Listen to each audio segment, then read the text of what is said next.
Hi, நம்ம இன்றைக்கி என்ன பார்க்க போகிறோன்னா தாளிக்கீரை பொரியலை பற்றி பார்க்க போகிறோம். இந்த தாளிக்கீரை நம்ம உடலுக்கு எவ்வளோ நன்மை தரக்கூடியது என்று பார்ப்போமா?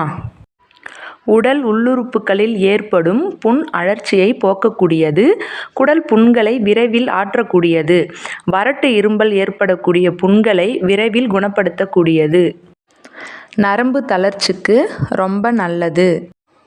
செய்முறை பார்ப்போமா?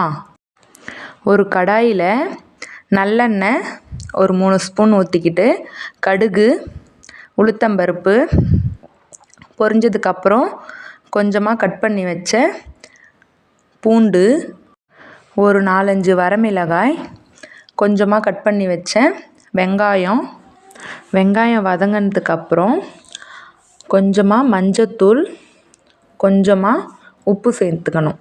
சேர்த்து நல்லா வதக்கி விடணும்.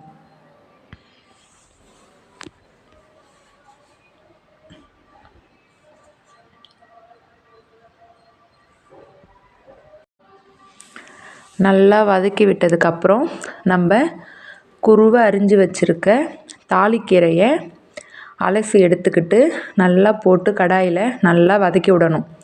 தண்ணிலாம் ஊற்ற வேண்டாம், அப்படியே வதக்கினா போதும். ஒரு 10 நிமிஷம் நல்லா வதங்கிடும், நல்லா வெந்துடும். வெந்ததுக்கப்புறம் சுட சுட கொஞ்சமாக சாதம் எடுத்து கடாயிலே நல்லா கலந்து விட்டுக்கணும். நல்லா கலந்து விட்டதுக்கப்புறம் அப்படியே சுட சுட எடுத்து நம்ம சாப்பிட வேண்டியதான். அவ்வளோ டேஸ்டியாக இருக்கும். ட்ரை பண்ணி பாருங்கள். எனக்கும் சின்ன வயசில் இந்த தாளிக்கீரை சாப்பிட்ட அனுபவம் இருக்குது. வறட்டு இரும்பலாக இருந்தது சொல்லிவிட்டு எங்கள் அம்மாவோட அப்பா எனக்கு இதை செஞ்சு தந்திருக்காங்க.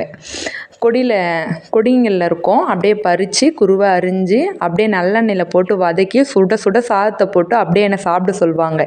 எனக்கும் இந்த தாளிக்கீரை சாப்பிட்ட அனுபவம் இருக்குது. நல்லாயிருக்கும். ட்ரை பண்ணி பாருங்கள். கிராமப்புறங்களில் கிடைக்கக்கூடிய மூலிகையை பற்றி தெரிஞ்சுக்கணுன்னா நம்ம பேஜை ஃபாலோ பண்ணிக்கிங்க, சப்ஸ்கிரைப் பண்ணுங்கள், லைக் பண்ணுங்கள். தேங்க்யூ.